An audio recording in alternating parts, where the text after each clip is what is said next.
Hello, YouTube. All right, it's taken me over 15 minutes to go live here. YouTube was not letting me get in at all.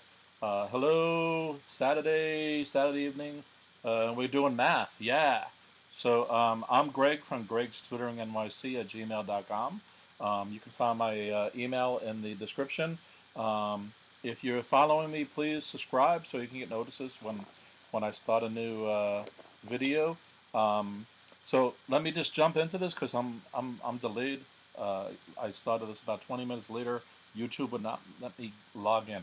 So yesterday we did a bunch of examples where I kind of backed off of things. Today we're going to move forward and start jumping into things. I'm using the ISEE test, which is not the SHSAT, and it has a bunch of differences in it. Yesterday we used earlier grade ISEE testing just to get some concepts out there and to everybody. Today we're going to use the next grade up, which is the grade 7 and 8. So we're going to kind of just take baby steps through some of these things. I do have a bunch of other videos, so if you want to check out some grade 9 stuff, some ELA stuff, some poetry stuff, some just a whole bunch of general questions and answers about the SHSAT, there's a whole bunch of stuff. I'm going to do some more streams as well. So what we're focusing on right now is basically part 2 of using the ISEE examples to jumpstart yourself into the SHSAT. There are already examples already. It's a well-known test. In fact, the Boston exam schools use them, which is the analogous schools to the New York City specialized high schools. So as with the one yesterday, the YouTube I did yesterday, where we're talking about the ISEE. So if you're going to be taking the ISEE, whether it's for the Boston exam schools or not, this is still going to help you. And grade 7 math is still grade 7 math, grade 8 math is still grade 8 math, and yada yada. So what we're going to do is work on what some of the concepts are, how to do test taking skills, how to address things, how to look and make sure you're not making silly errors, and all these kind of things like that. All right, guys? With that in mind, if anybody's interested in a private tutoring, please email me. I live in New York City. I can get to any borough within a reasonable amount of time. I tutor in a lot of specialized tests. The SHSAT is just one of them. I also tutor in the Hunter College High School test, the Baccalaureate, the ISEE, the SSAT, the PSAT, the SAT, etc., etc., etc. There's a lot of commonality across some of these, and there's a lot of differences. So what I want to do is play with that yin-yang there so that you're getting a myriad of examples. The SHSAT is not the same every single year it's given. There's little modifications that happen. Some are political, some are mathematical, some are based on the ELA, and some are just it's time to add a question like whatever the question happens to be. So we want to work on the fringes of some of this so that as we go over the next 2 or 3 months, that we don't run out of material. So I like to use the actual handbook as the last material that I approach, which is kind of conflicting because I already did some YouTubes using the handbook, but I prefer that being the absolute last thing that you use because it's quote official, okay? And then for the ISEE people, just enjoy the ride here, okay? All right, so let me move me to the side. Let me see if I can do this here.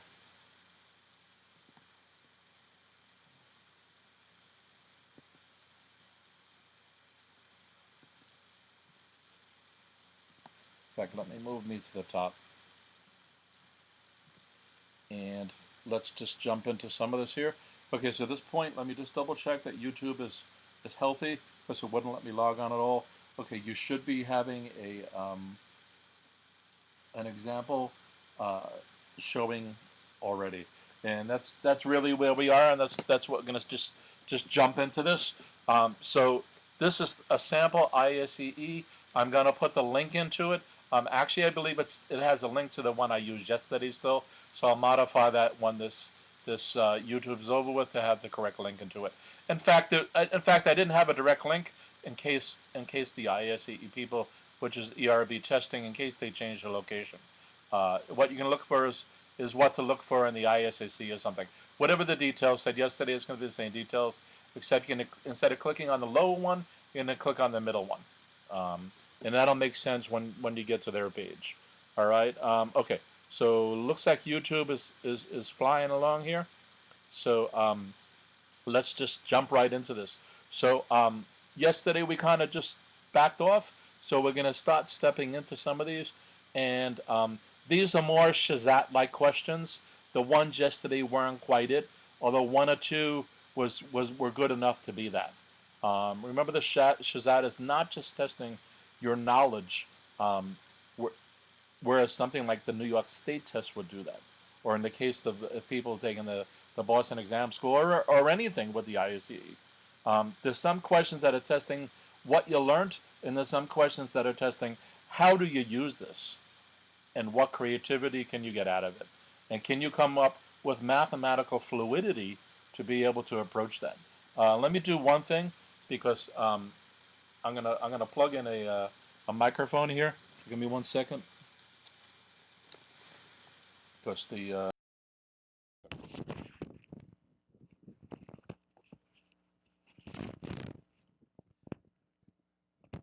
all right. So hopefully that's better, because I have a whole bunch of fans going on here. The fan on my computer's piling up, and it's like 100 degrees out here today in New York City. So I'm sweating like a pig, as they say. All right. So number one, Chris has a basket of apples, 40% of which are red. The rest of the apples are green. If the basket contains 6 red apples, how many green apples does it contain? So as I've explained in other mathematical based ones, including the ELA one, I like to take things a sentence at a time. And within a sentence, I like to take things a phrase at a time. And when I finish a phrase or a sentence, then when I go to the next one, I also take that as a phrase and a sentence at a time.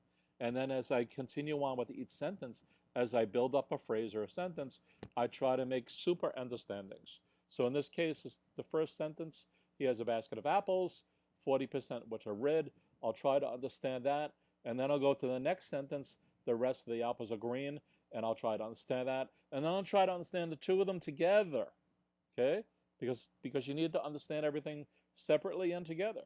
And yeah, why not understand what the givens of the problem are? And sometimes the given of a problem, it says it explicitly. So in this case, we see it says the 40% which are red. There's an implicit given here. Where does that 60% are not red then? Okay? And in fact, sentence 2 says the rest of the apples are green.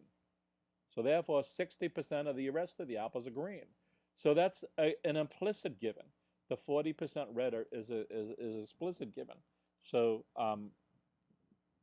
we have red as 40%. And what we're going to just start doing is recording stuff. That's a G, by the way. It looks like a 9. My handwriting is atrocious, so sorry, guys. You're going to have to deal with it.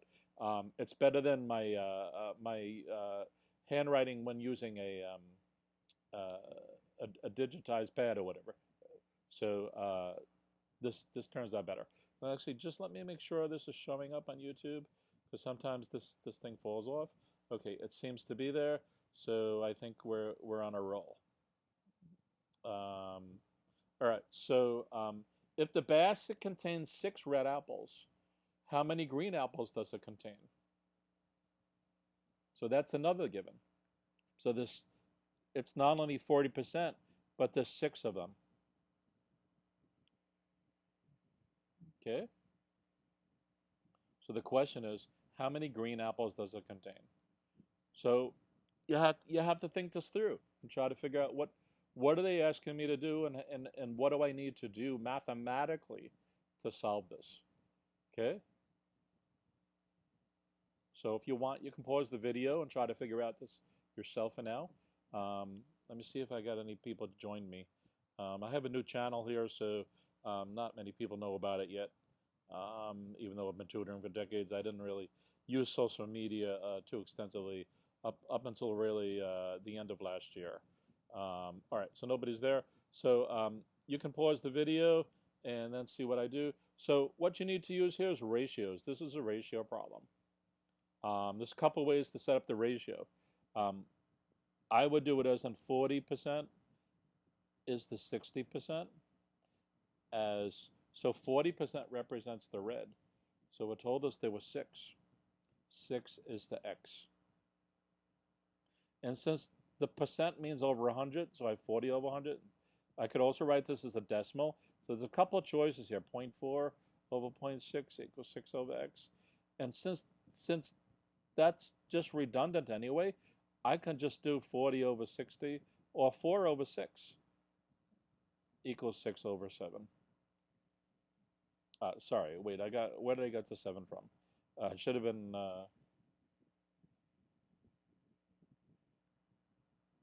6 over x. So I just do the cross product at this point. So we're going to get 40x equals 60 times 6. 40x equals 360.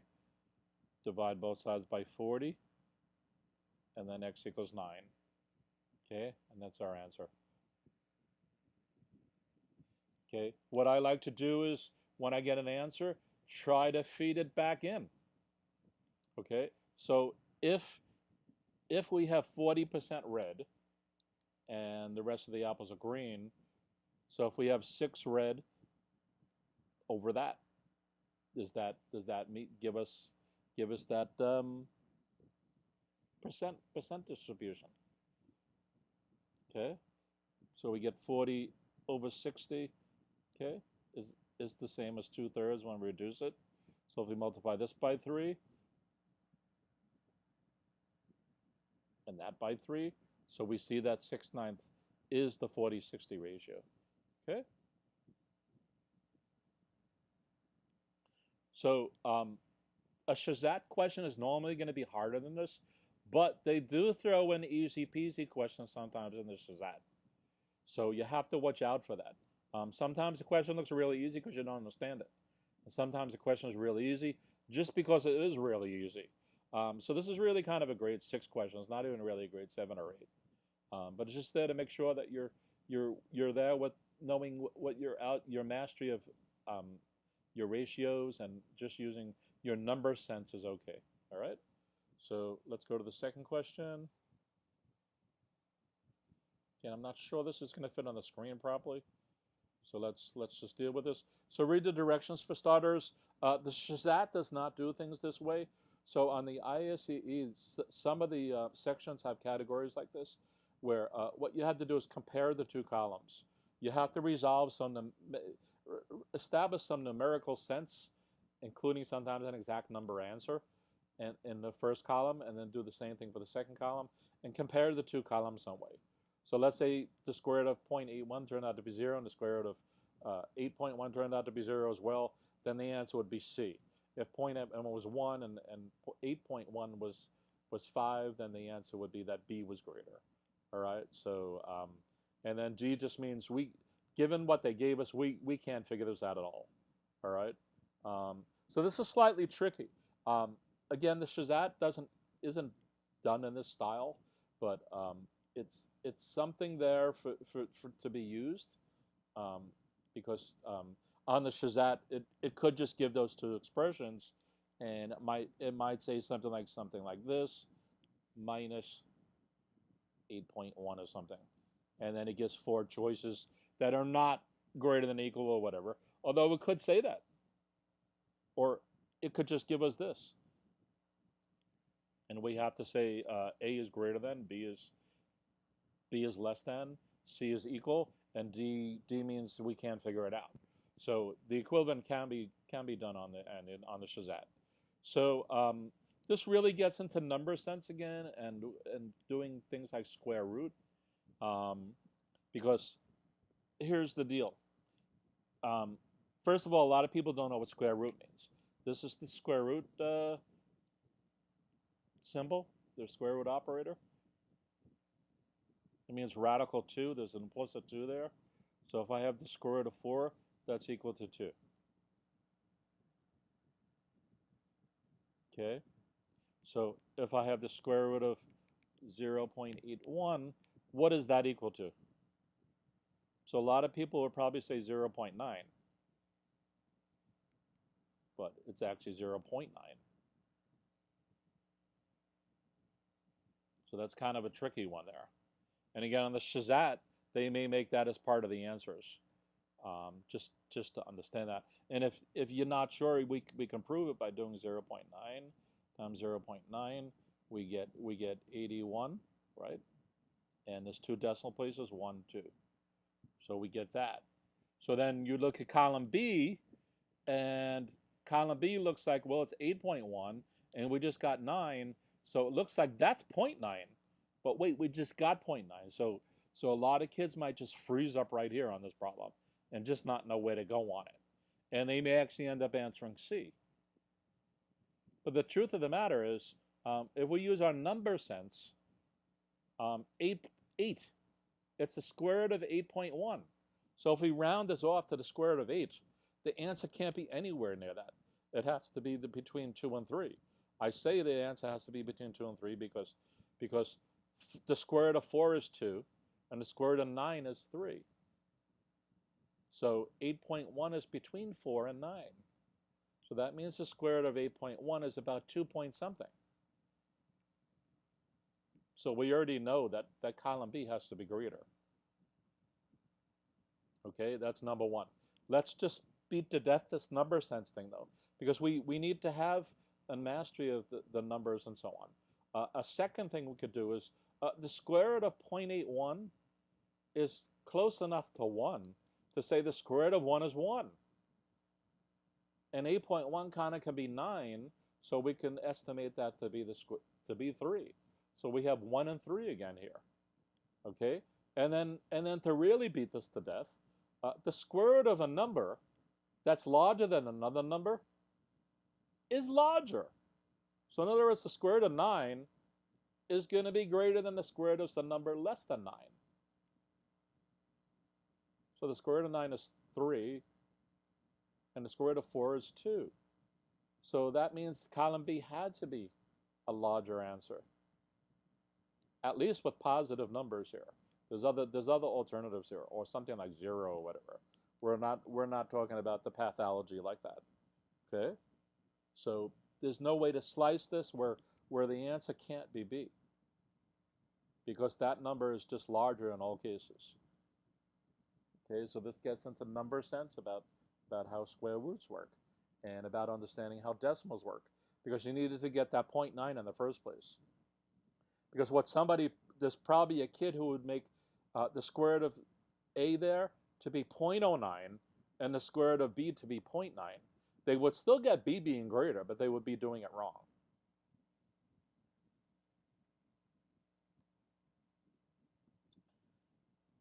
Guys, it is so hot.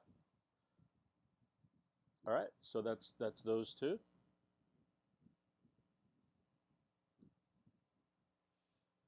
Okay, this is a good question. Let me see if it's fitting on the screen right. Yeah, I believe it is. So,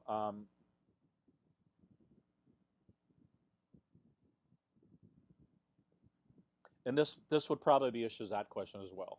So Jack and Michael ride their bikes down a straight path. Okay, cool. There's these two dudes riding a bike, starting at the same place and time. So there's a location marker where they both start at, and the clock is 0, if you will. Even if it was 10 minutes into their journey, at some point they're in the same place at the same time. Okay, Jack rides at a speed 3 times as fast as Michael. So let's start taking notes.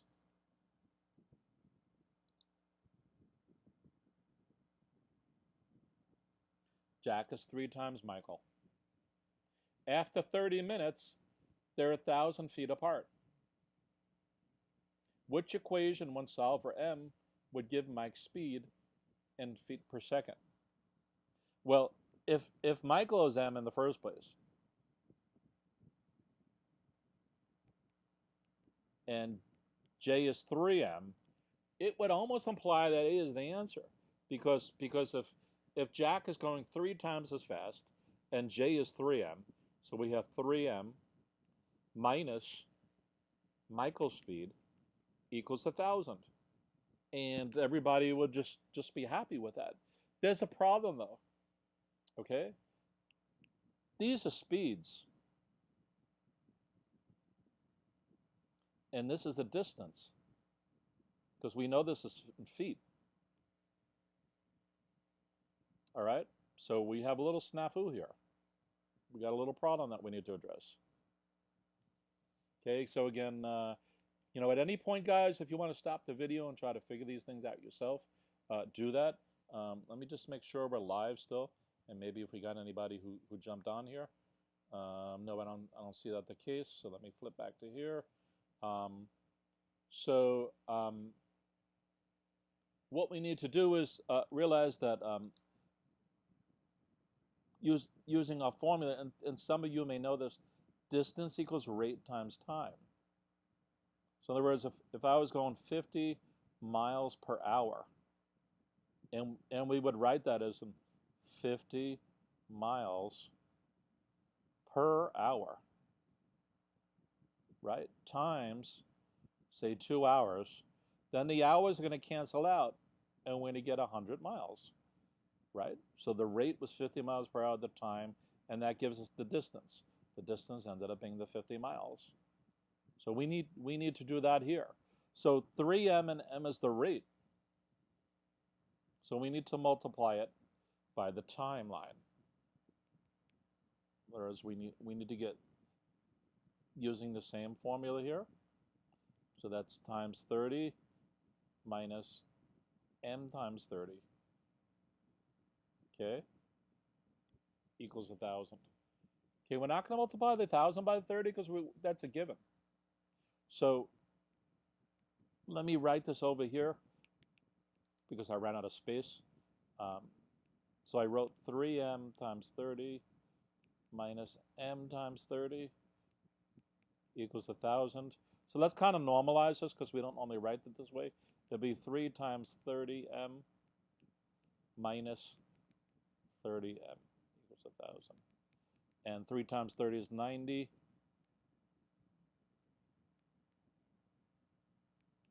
Okay, there's nothing more we can do with the problem.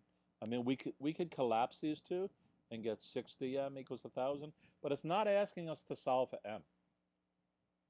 It's saying which equation, when it's solved for m, will give us the thing in feet per minute.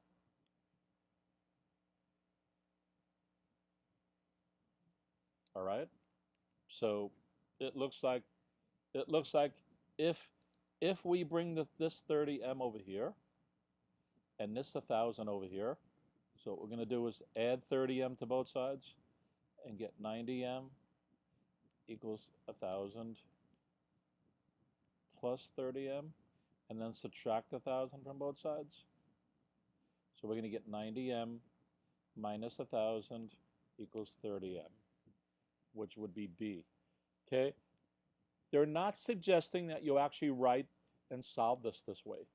What we're trying to do is map the words into math and then see which of these actually maps into one of the answers. This is kind of a sloppy-ish way to approach the understanding of it, but it's still showing a mastery of the subject. So this is mapping the algebra stuff. It's also dealing with unit conversions. It's also dealing with number sets. Okay, all kind of three of these things. Okay. Okay, I can see the second question is on the screen right now. So let's.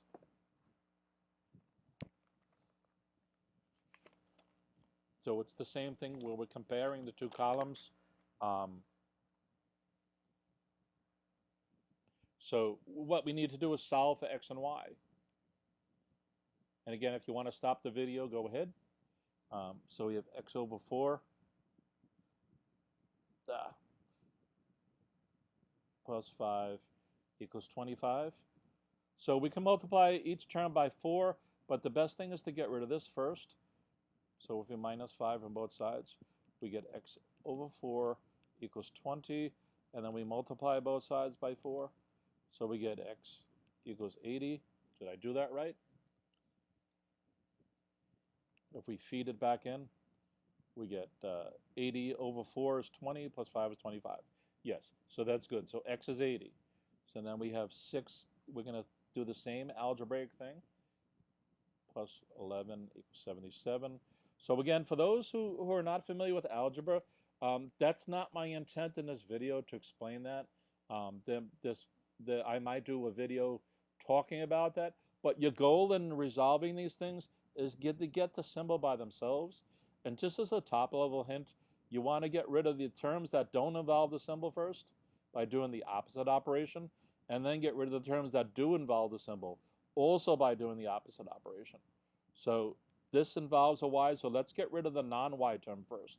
So we're going to subtract 11 from both sides. We're going to get 6y equals 66. And I gave a very naive description of this. And again, now we left with only a term that has a y in it. So we're going to do the opposite operation as the 6 times y. We're going to divide both sides by 1/6, or basically divide by 6. We're going to divide 6 here. I'm going to get y equals 11. Okay, so what we're going to do is take it, feed it back in. 66 plus 7 is 11. So now we're going to compare x equals 80 and y equals 11. And I hope it's pretty clear which one's larger to you guys. Okay, so that's what they're looking for. Again, the SHSAT may have this set up a little differently. They may have it set up as inequalities, and in that case, it actually might be a grade 9 SHSAT question. But this is still fair game. There's still a way to get this all set up. And they may even give you, the SHSAT may ask you to do something like give the answer for x plus y. In this case, it would be 91. And they may even apply a third algebraic expression on the two of them. Because it might be like x plus y squared or something like that. Just to throw in to make sure you understand how exponents work. Because you know, it might be written like that, which is different than doing this. Okay, which is also different than this. So there might be a few things in there. Okay, or there may, I don't know. I'm just making up stuff. Some of these examples can go across the full gamut. Just remember, take it a sentence at a time. Figure out what's happening here. In number 1, it was completely a word problem that you had to map into math. Number 2, the math is there, and then the question is, what do I do with this thing? Okay, all right. So, all right. Let me just make sure we're still live here, and I'm going to go for about an hour here. For anybody who's actually in the stream, because it looks like there's a few people who are quiet in the stream, and then when I'm going to continue this on, depends how far we get. This is the sample questions of the whole sample, and then I hope when we get through the sample of the sample that we actually do the sample. I know that sounds weird, but they have basically a full test, and these are just teaser examples to feed into actually taking the test. So we're just doing the feeder examples right now. Okay, so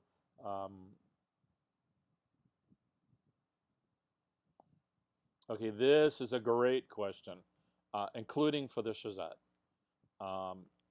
I'm assuming a lot of people would get this wrong.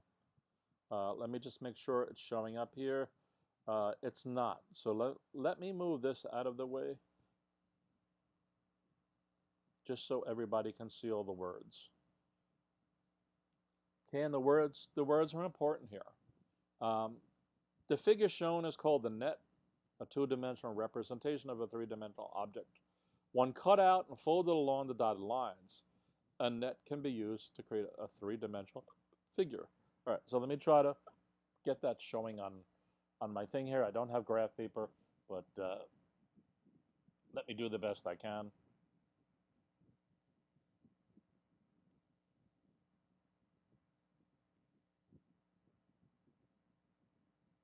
This is dotted.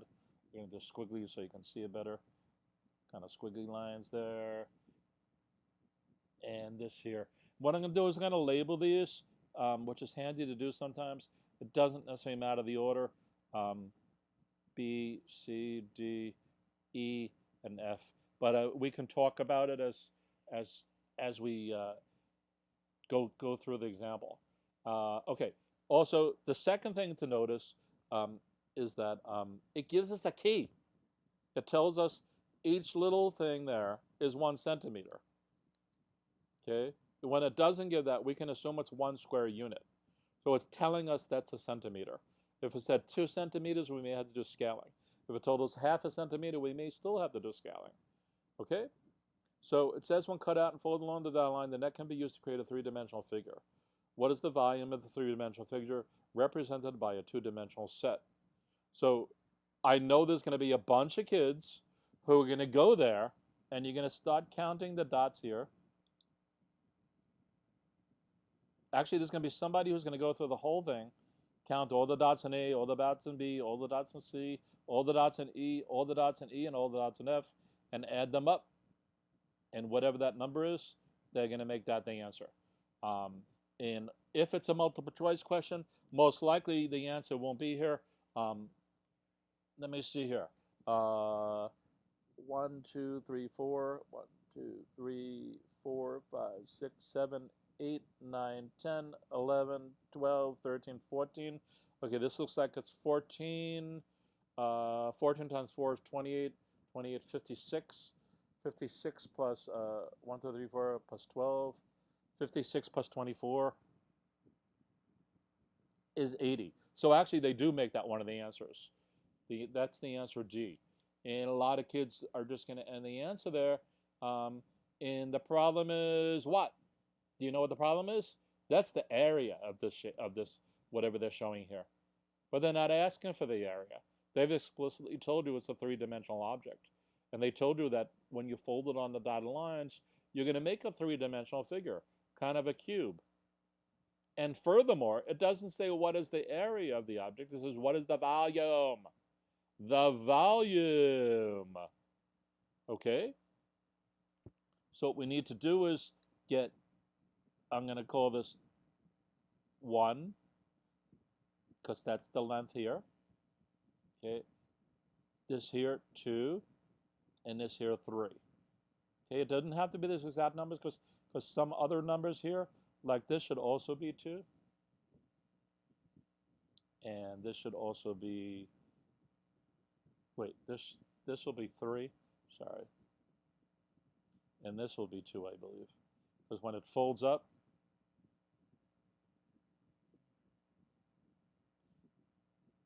wait, what did I do here? Sorry, I'm confusing myself. This is 2, because that's going to be the side of that. And then when it folds over, that's going to be the, wait, that's 2 as well. Sorry. This is 2. And then the one across, that's going to be the same as 1. I think I did that right.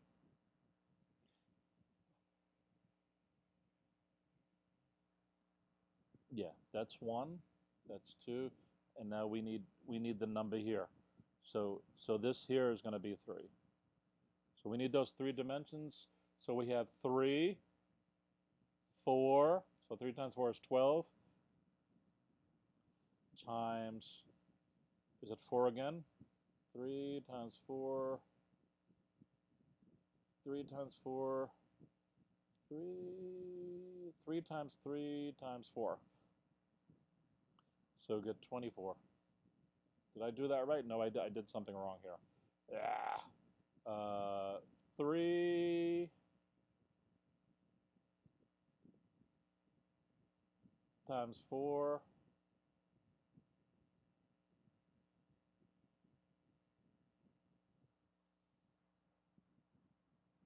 Oh, I don't know why I said that. It's 36 then. Let me just double check the answer because I confused myself enough to see. The answer is B is 48. Would have been 4 by 4, 16 times 3. All right, sorry about that, people. You can run through it in your own heads. Definitely made a mistake. So it goes to show if you're not watching exactly what's happening, you're going to end up screwing up.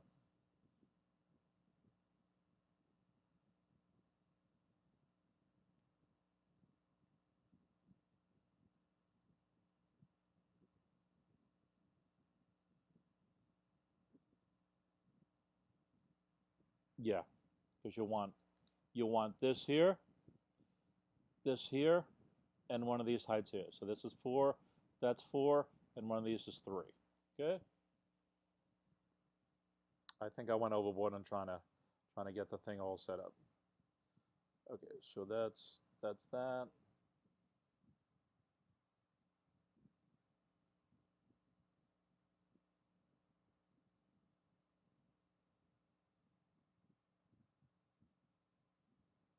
Okay, this is another good one. Let me see if I can get this so it all fits on the screen.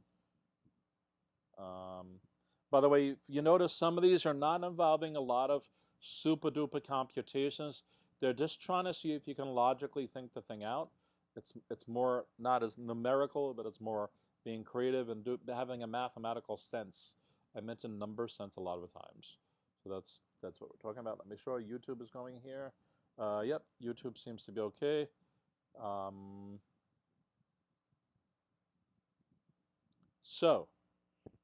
We have two triangles.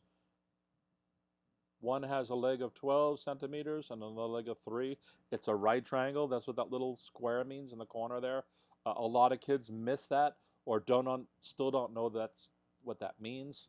So if you have this, if you see a triangle that has a little square area right here, that means this is 90 degrees. Okay? And this is called the leg. This is a leg, and this is the hypotenuse. And often we call these A, B, and the hypotenuse C. That's just a convention. It's not a guarantee that it has to be that way. So we have one leg is 12, one leg is 3. It's a right triangle. They don't give us the hypotenuse. There's a second triangle. Has a leg of 4, another leg of 2, and again, we don't have hypotenuse. So when there's figures, by the way, when there's words in example, I like to interrogate the words. But when there's any illustration whatsoever, whether it's a chart, anything, a photo, whatever, I like to look at the illustration by itself, independent of the words, and normally before I look at the words, because I want to make sure I understand what I'm seeing about the illustration. So I have two triangles. I don't know if they're similar. They're probably not. It doesn't look like they are. So I'm assuming they're not, and it doesn't say it. It doesn't give us that as a given. So what we need to do is one of these comparisons again. See if column A is bigger than column B and give A, B, C, D as the answer. So again, the SHSAT doesn't do that style, but the point is to do the math here and get it right. So the area of a triangle similar to triangle 1 with a scale factor of 2/3. Okay, interesting. So we need to compose something like that. So just to give an example of what they might be talking about here. If we have 12 and 3, if there was a scale factor of 2 to 1 in this direction, this similar triangle might end up being 24 and 6 if it was a 1 to 2, meaning this is the larger one. Okay, so they're telling us it's 2/3. Okay, column B, the area of a triangle. So most likely in column A, the similar triangle is going to be smaller than the one shown. Okay, column B, the area of a triangle similar to triangle 2 with a scale factor of 3/2. So it's 1.5. So it's going to be a little bigger than the one on triangle 2. So what they're asking is the area of these new similar triangles, when we compare them, what's the story with that? So here's why I think they're giving this. First of all, there's a couple of things going on here. One is you have to know how to find the area of a triangle. So the SHSAT doesn't give formulas. Sometimes the ISEE does give formulas. In this case, it's not. There's a couple ways to solve this. The area of a right triangle, so I'm going to put RT here, equals the base times the height over 2. So you should know this already. So I think what's going to happen is for triangle number 1, a lot of people are going to do 12 times 3 over 2 and get 36 over 2 and then get 18. Okay, and then for the other one, they're going to do 4 times 2 over 2, and that's equal to 4. And they're going to pair the two of these and say that column A is bigger. But that's not how this is working. Okay, so why am I saying that? I'm saying that because it's not a scale factor on the area. It's a scale factor on the triangle. I just showed an example of a scaled triangle here. this 1 to 2 here. So the legs were scaled. The problem is area is going to be, in this case, centimeters squared. Squared. A centimeter times a centimeter. So if we just apply the 2/3 thing to the end of this, and by the way, I didn't do that because this is already greater than that. But if we do times 2/3, we're going to get 6 here, and that's 12. And this was times 3 halves. So we're going to get 2, and that's 6. So we're still concluding that the 12 is greater than the 6. Okay? But that's erroneous. That's what the mistake is. So what you have to do is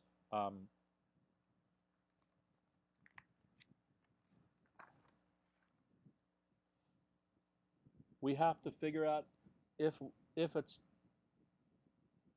12 times 3, we're not just doing that. We have to multiply this by 2/3 and this also by 2/3. Right? We're not doing 12 times 3 times 2/3. It's each leg needs to be scaled. So this crosses out, we get 4, we get 8. This cancels out, we get 2, and we get 16. And it was over 2. This is b times h, b over 2 equals 8. Okay? And we're going to do the same thing for the other. So we have b times h over 2, and we're going to add in the scale factor. So we have 4 times 3 halves times 2 times 3 halves over 2. So this is going to cancel out. We get 2. This is going to cancel out. We get 3. So we end up with 6. Whoops, sorry, that fell off the screen. We get 3 times 3 is 9. What did I do? I'm confusing myself at this point. No, this was 2. See, you're right. I had 6 times 3 equals 18 over 2, and that's equal to 9. So we end up getting B grader, not A grader this time. All right, so that was kind of really tricky. So remember when we're talking about scale factors, that we're talking about the legs, and that we can't scale an area later because it's square feet. So that's why we have to add it in twice. Now, we could have done the b times h over 2 times, in the case of the 1 2/3 squared at the end. That would still work. And in the case of the other one, b times h over 2 times 3 halves squared. Or we can notice this was 4/9, and this one was 9/4. As long as we're accommodating the square part, we have to do it twice. We just can't apply the 2/3 of the 3 halves once. It has to be multiplied in twice somehow. Okay, and if you'll notice, if you do the multiplication out on your own, that you'll still get the same answer, the 8 and the 9. Okay, that was kind of a nasty one.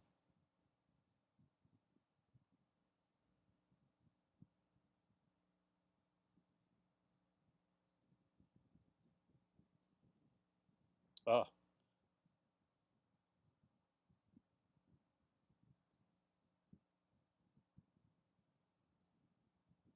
All right, sorry, yes. All right, welcome aboard. Yes, I do private tutoring. You can email me at the email that's there. You know what? So let me run through this one more time. So we're gonna have b times h over 2. You know what? I have limited screen space, so so what we're gonna have on the one is 12 times 2/3 times 3 times 2/3, and that whole thing over 2.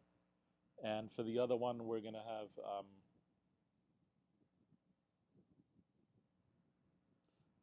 same b times h over 2. We're going to have 4 times 3 halves times 2 times 3 halves over 2. And when you do all that math out, you're going to get the right number there. All right, I brought it off the screen before because another problem was large. Sorry about that. All right. All right. So let's go to the next one.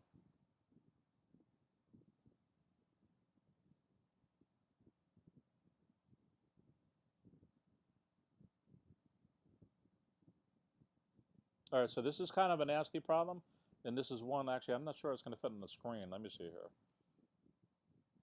All right, so yeah, I have to drag this back off again.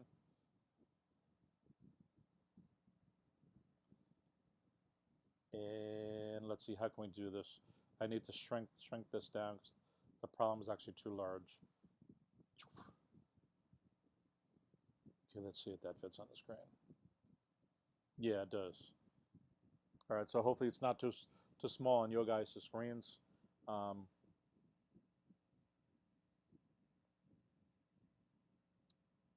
So again, I'm going to read the problem and just try to rip it apart one step at a time. The basketball team plays 16 games this season. The points in the range, the range of points that were scored in each game is displayed in the histogram. So there's not much being told except that there's 16 games. What we're going to do is look at the illustration, as I mentioned earlier, and some of my other videos, and kind of rip it apart. So first of all, I noticed there's a weird kind of thing on the thing. Just so everybody's clear on that. There's kind of a zigzag thing right here on the histogram. That just means there's empty space that they, instead of, because it started at 31, instead of leaving a giant space or putting 10, 20, 30, they just zigzag that out so that this can start right here. Because if it was 1,000, you don't want a big giant space over here. Okay, so that's what that zigzag is about there. The other thing is we have the number of games. So we notice it's going from 0 up to 6.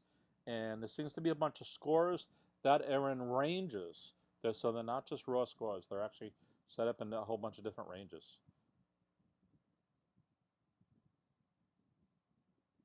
Okay, so so we can look at it and say, what is this really saying?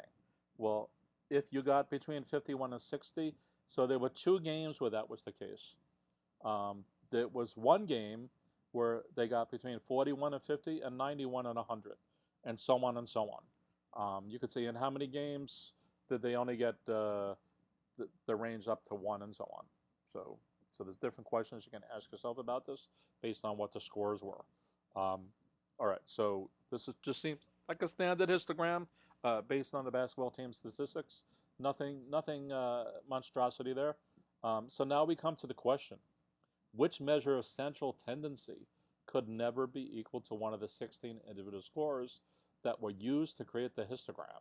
Whoa. So a lot of you guys, I mentioned a lot of my YouTubes that you need to be familiar with terminology. So we already saw one, which is the word range. All the answers are about terminology. And we have this notion of central tendency. What the heck are they talking about here, right? Do I live stream every weekend? I live stream whenever I can. Probably I will. I prefer live streaming in other days, but probably it's going to happen. I'm trying to figure out my pacing. I'm kind of a new YouTuber, and it's hard to figure out between my own schedule and other things I see happening on YouTube, and I want to span out the gap between now and the actual test date as well, to get all that having to be making sense. All right. So the answer is, do I live stream every weekend? No, I haven't. Will I live stream on many weekends? Yeah, I probably will. Will I also live stream on weekdays?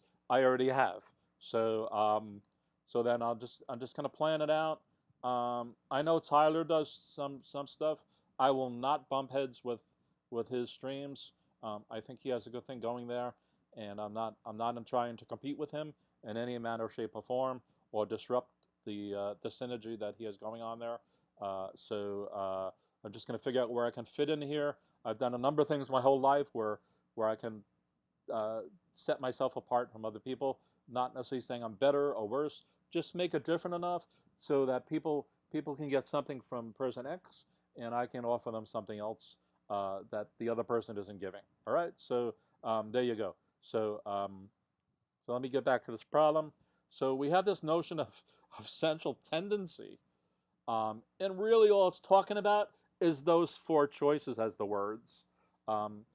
Normally when we talk about average, we're kind of asking like, what's the central number that's the sum here? Same with median. What's kind of the middle number? So there's all these different numbers. There's more than 4 choices here, even though they're only showing 4 of these notions of central tendencies. But they typically mean arithmetic mean or the median or something like that. So it basically means which of the answers below could never be one of the choices that could apply to this histogram that they're showing here. Okay? So what we need to do is run through these, run through each choice. So mean means the average. It's the arithmetic mean they're talking about. There's other kinds of means as well, but for grades 7 and 8, they're really just talking about the arithmetic mean, which is the average means the sum of numbers divided by the number of numbers. So if you have 2 plus 4 is 6, you divide that by 2 and get 3. That's the mean. So so if we run some of the ranges here through the getting the averaging, can those end up being one of the individual scores? So what the heck might they be talking about? So if we take like 50 and 100, or let's take 40 and 100, right? We would get 140 and divide that to get 70. Well, it turns out there's a histogram category that the one that has 5 of them that matches that. So it turns out that that could be one of them. Now there's other numbers. If we took the 100 and the 50, we could get 75, which also we see that flies into the other one. All right. So what about median? Okay, does median work? What's the median number in all these numbers here? And again, they're ranges, so it gets a little harder and a little conflicting to kind of try to figure out here.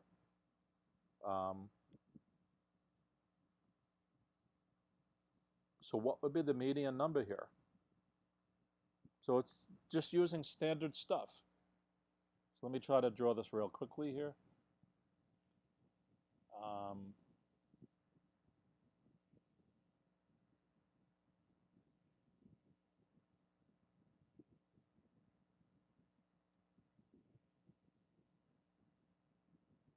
This is not the scale, and I'm sure this isn't the scale either.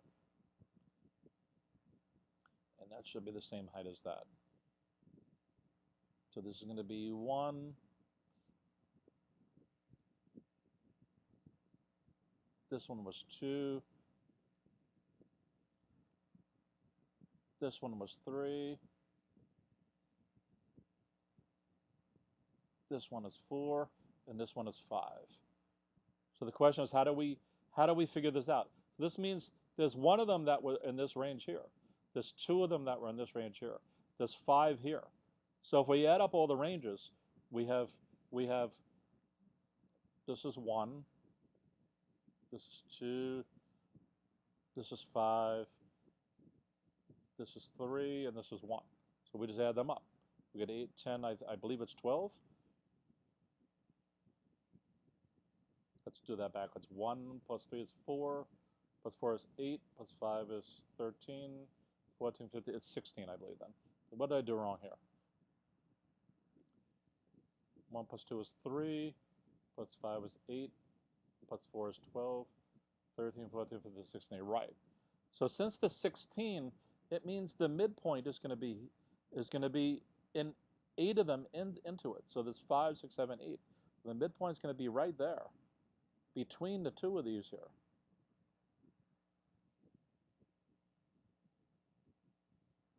All right. So that means that can never be one of the ranges in here. So that's the answer, B. B would be the median, because we're going to get a range between the 2 of them. That's what it's saying, right? If we had 2 numbers and this was like 7 and this is 8, we're going to get 7.5 in here. So we don't have that capability because the ranges are going from 1 to the 10s. So if we get 70.5 as the median, and I believe that's what it would end up being, you know what I did? I don't have this back on the screen again. All right, I have to get used to this.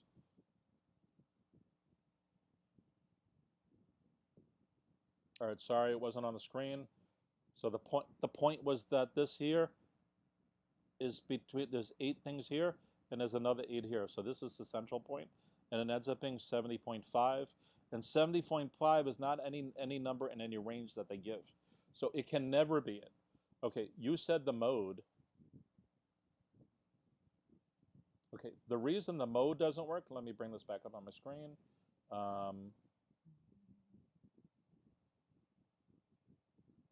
Okay, the mode is the number of times.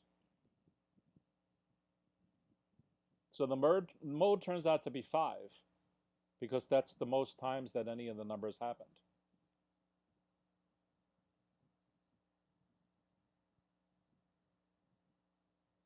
So that would be the 61 to 70 group. But it says which of these could never be equal to one of the scores. But the 61 to 70 group is one of the histogram choices. So that's okay. That's allowed. All right? And then range is the same kind of a thing, where if we take the lowest number, 41, and we subtract it from the highest number, 100, we get what, 59? And 59 actually falls into the second bar there. So the only one, and by the way, an operative important word here is the word never.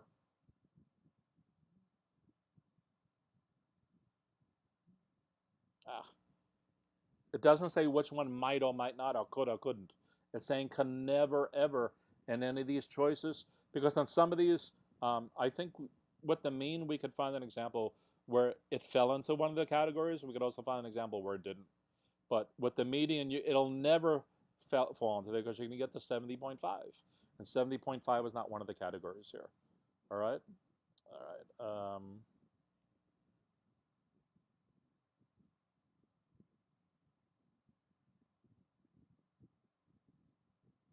Okay, here's another good problem, if I recall it properly. Let me make sure my screen is set up right here again. All right, this is another one that's going to fit on the whole screen.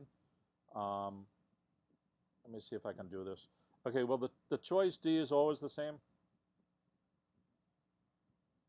which just says we can't conclude the information.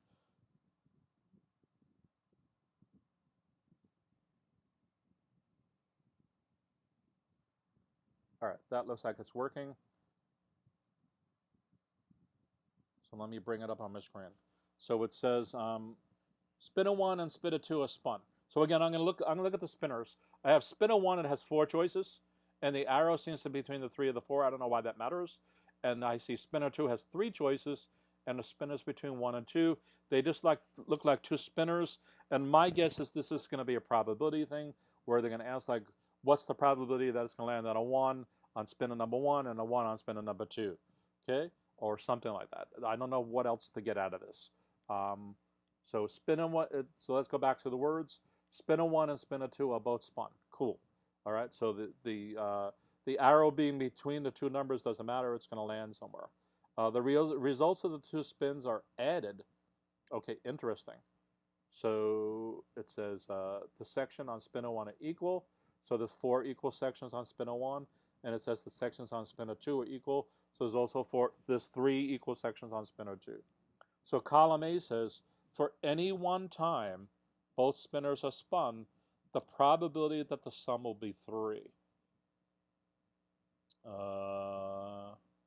And B, it says for any one time both spinners are spun, the probability of the sum will be 6.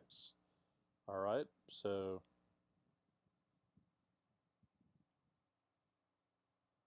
all right, so I think I've made sense of it. So on column A, it has to be a 3. So how many choices do we have to get a 3? If spinner 1 lands on a 4, we can't do it. Okay. If spinner 1 lands on a 3, we still can't do it, because we have to add it to the other one. So if spinner 1 lands on a 2, and spinner 2 lands on a 1, we can do it. And if spinner 1 lands on a 1 and a 2, we can do it. So we have two possibilities. Okay. And for the spinner number 2, or column B, sorry, it says the probability that it'll be 6. So we're going to do the same thing. So if we have 4, we can get a 2. If we have 3, we can get a 3. If we have 2, we can't do it. If we have 1, we can do it. So again, there's still 2 choices. So the number of choices on both are equal. So that would be C. Okay, and just to bring this to completion, how many possible choices are there? Well, there's 4 choices on the first spinner and 3 choices on the second spinner. So we multiply them, we get 12. So it means the number of choices here is 2/12, and this was also 2/12. But 2 is equal to 2, so we know 2/12 is going to equal to 2/12 anyway. So nothing lost, nothing gained with that. But it's worth knowing that because the problem could have been slightly different, and it could have asked us something else. All right?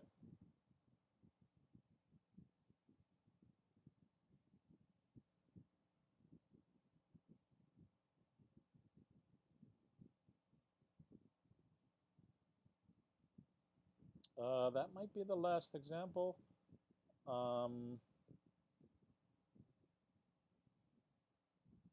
It's not, but I think I've been going an hour and 15 minutes now. So I think I'm going to stop anyway because this is going to be a multiple part series. If you guys want to contact me, I'm Greg.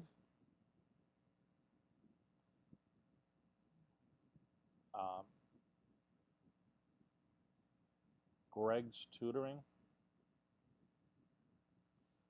Sorry, my handwriting is atrocious.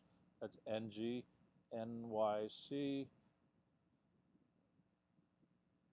at gmail.com. All right, people. So again, hopefully people are getting something out of this, and I'm going to peace you people out. Peace out, everybody.